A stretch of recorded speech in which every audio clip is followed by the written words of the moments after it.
Ali no final dos anos 60, início dos 70, o Brasil viveu um período de crescimento econômico tão intenso, mas tão intenso, que ficou conhecido como milagre econômico. Mas a pergunta que fica é, foi mesmo um milagre ou era um castelo de cartas que estava prestes a desabar? Bom, é isso que a gente vai investigar hoje.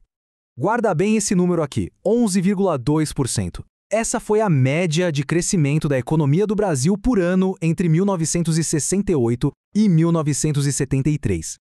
Para a gente ter uma ideia do que isso significa, é só pensar que nenhum outro país no mundo crescia nesse ritmo na época. Era uma coisa realmente impressionante. Ok, os números são de cair o queixo, a gente já viu, mas a grande questão, o centro de toda essa história é como é que o Brasil conseguiu fazer isso? E talvez mais importante ainda, qual foi o preço que se pagou por esse crescimento tão acelerado? Mas olha, antes de falar do milagre, a gente precisa voltar um pouquinho no tempo.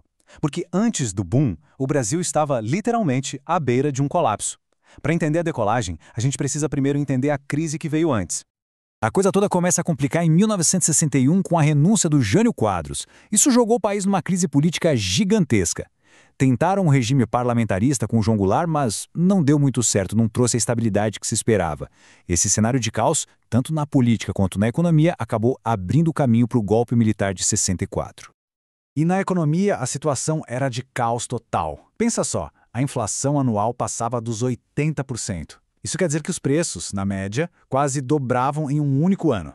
O crescimento do país tinha simplesmente freado, e o Brasil não tinha mais dinheiro para pagar as dívidas com outros países.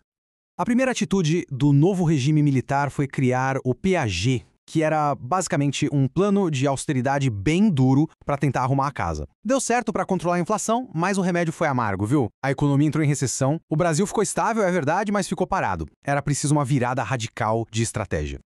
E essa virada veio em 1967. Uma nova equipe econômica, chefiada pelo ministro da Fazenda Delfim Neto, assumiu o comando com um diagnóstico e uma receita completamente diferentes do que se vinha fazendo até então.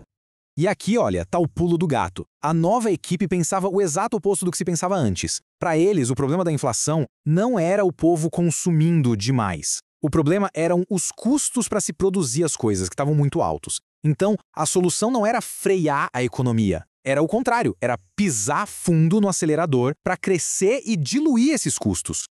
Na prática, essa estratégia se apoiou em 4 pilares. Primeiro, o Estado começou a investir uma fortuna em grandes obras, como hidrelétricas e estradas. Segundo, deu um monte de incentivos para empresas privadas, tanto brasileiras quanto estrangeiras, investirem aqui. Terceiro, um foco total em aumentar as exportações. E o quarto pilar, que é talvez o mais polêmico de todos, um controle muito rígido dos salários dos trabalhadores.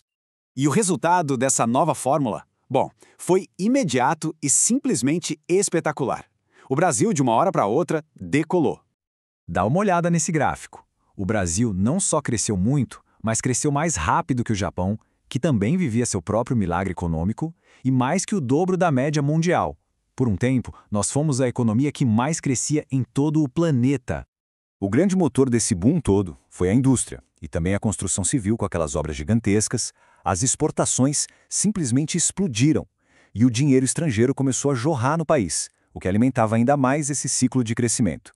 O clima era de uma euforia, um otimismo que contagiava todo mundo. E o governo, claro, soube usar muito bem esse clima. A propaganda oficial, com slogans como este, junto com aquela euforia toda da conquista da Copa do Mundo de 70, ajudou a criar essa imagem de um Brasil que ninguém mais podia segurar. Só que essa moeda tinha dois lados.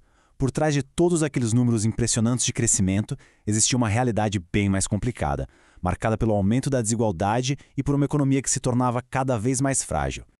Esses números aqui contam uma história bem chocante. Enquanto o bolo da economia crescia, a divisão dele ficava cada vez mais desigual. Na prática, os 5% mais ricos abocanharam uma fatia muito maior da renda, enquanto a metade mais pobre da população viu sua parte diminuir. E é muito importante entender que essa concentração de renda não foi um acidente, tá? Ela foi uma consequência direta daquela política de arroxo salarial. Manter os salários baixos era uma parte fundamental do plano para garantir que as empresas tivessem lucros altos e fossem competitivas. E essa ideia toda foi resumida nessa frase, atribuída ao ministro Delfim Neto, que ficou super famosa. A lógica era que era preciso um sacrifício agora no presente para que todo mundo pudesse ter uma vida melhor no futuro. Uma promessa que para a maioria da população nunca chegou a se concretizar. O dinheiro que financiou o milagre também era uma faca de dois gumes.